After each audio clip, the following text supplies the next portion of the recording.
was recently binging a bunch of videos on the Gödel incompleteness theorem. It's this rather fascinating idea that math itself is incomplete. But you know, it doesn't have to be incomplete. The quality of your crossbow quiver.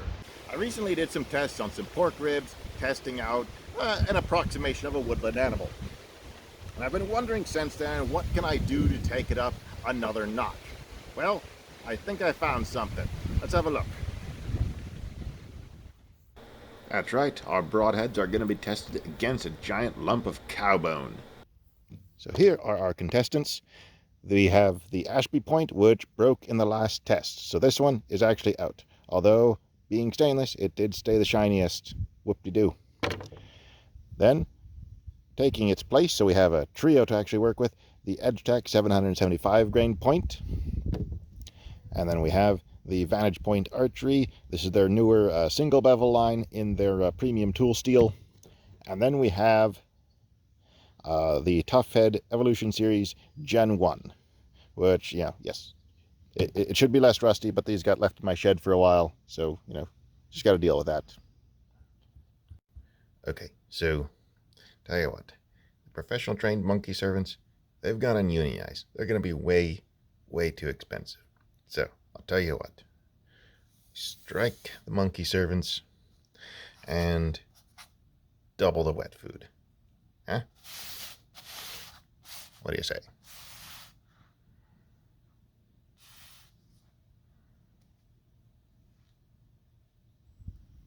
We know from other tests that have been done that pretty much all these have a pretty good chance of going through the bone. The question is, can we tease out any differences? Which ones are going to come out really looking the best? So that's what we're going to find out. We're going to do the Edgetac first. This is the new guy.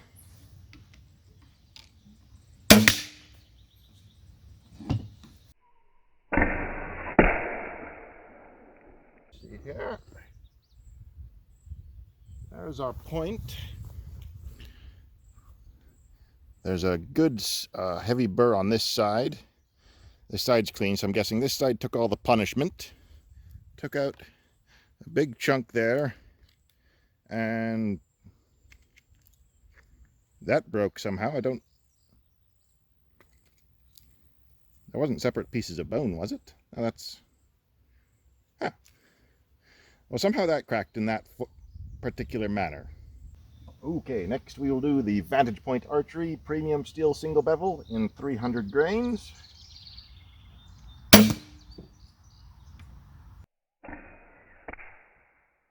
Missed there and tore off the fletchings. Why you always need to test your broadheads, because even though those broadheads are similar in design, the little subtleties and difference can make all the difference. Well, while that glue is drying and the better crossbowmen of the world have a moment to gloat, we're going to soldier on ahead with the Evolution Series Gen 1 S7 steel Malarkey.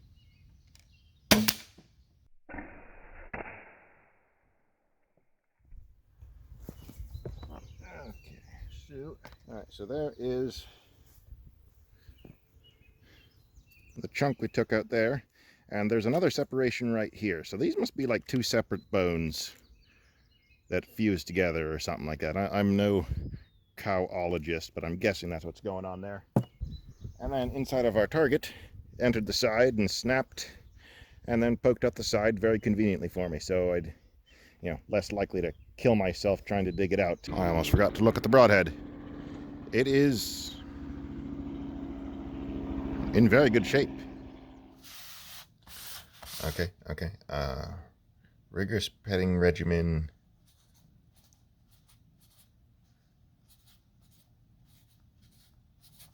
With brush.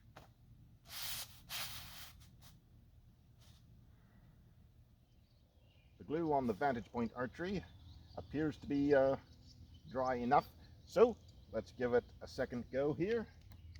Sleep tight, sweet prince.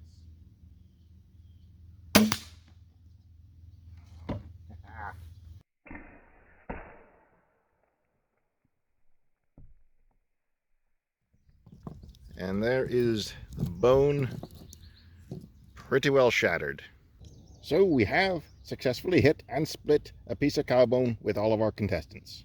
Or, not this one, with all of our contestants. We must remember the fallen. We've lost the veins on this one, broke this piece of carbon, and I'm going to have to reserve my string here. So before we go into the analysis of our results, we need to thank our sponsor so we can keep the lights on. And by lights, I mean the sun.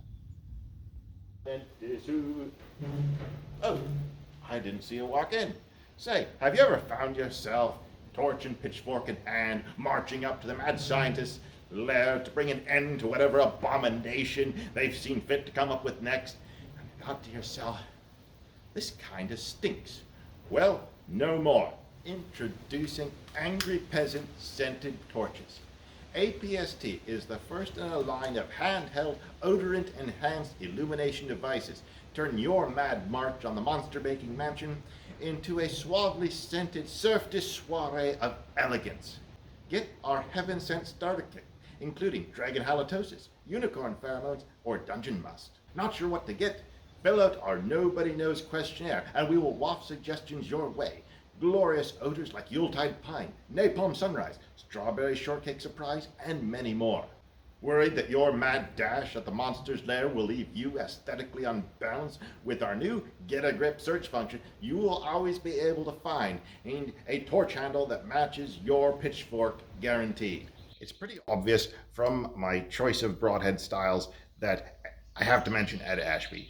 Ed Ashby famously is the guy behind the single bevel broadhead, and that's the most single iconic thing that he has promoted in arrow design. Now, he actually has about a dozen or so recommendations for arrow design, and chief among them is arrow integrity, that the arrow needs to stay in one piece to do its thing.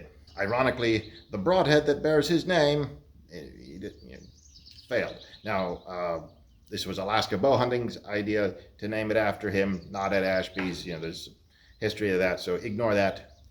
I would have very much liked for this one to succeed because I actually very much like the geometry of this design, but the steel simply is not up to snuff.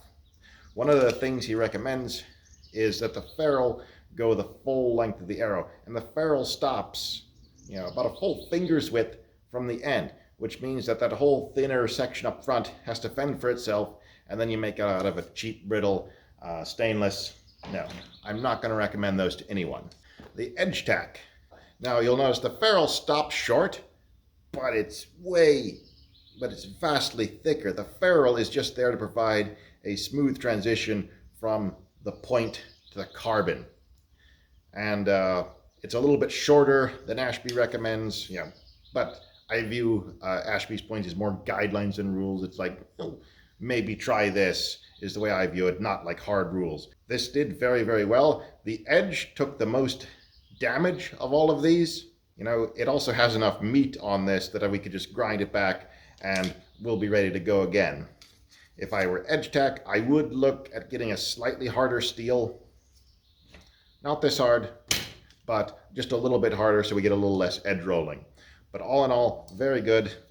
Only damage to the arrow was, dropped poorly glued fletching, which that's my fault. Vantage point archery. Other than some scrapes on the paint, I cannot tell that it hit a bone at all. The fletching's getting ripped off is the biggest damage, and that's, if anything, that's a good thing because the fletchings tend to slow things down. There's always people asking, well, can you use like a weak glue to make so their fletchings rip off? Well, I kind of did that unintentionally, but it happened. If anything, it looks better than when it started because it took some of the rust off. And then we have the tuffhead Evolution series. These, again, did way better than I thought they were. I don't think that the carbon breaking is the fault of the broadhead. I think that's just, this is as you can see, it's a different brand of carbon. So I would just, swipe whatever I think this is real. But anyway, so it's the fault of the carbon. So I would use a stronger arrow before using this. Really, I'd say that any one of these for big game hunting will work quite well. You get a slightly wider wound channel, maybe slightly less penetration just because you get the lower mechanical advantage, but you know, you pick your poison with that one. These two are a little more, shall we say, classically what Ed Ashby designed. And again, let's not be slaves to Ashby's ideas, you know, but for the most part, I agree with his points, within reason. Overall, I would use any one of these for big game hunting. They all held up extremely well. I would expect that the Edgetac is going to get you slightly less penetration, but a slightly wider wound channel, you know, so maybe a hog broadhead. These, in theory, will get you better penetration, but I haven't tested that specifically yet, so I technically don't really know. The only things I would change in any of these, I would go with a slightly harder steel for this one. For the Vantage Point archery, I'd want them shipped a little bit sharper, and I need to find out what the Gen 2 Evolution series looks like before I really say what they should do, because maybe they've already done it. Anyway, I hope this was informative to someone. Thanks for watching.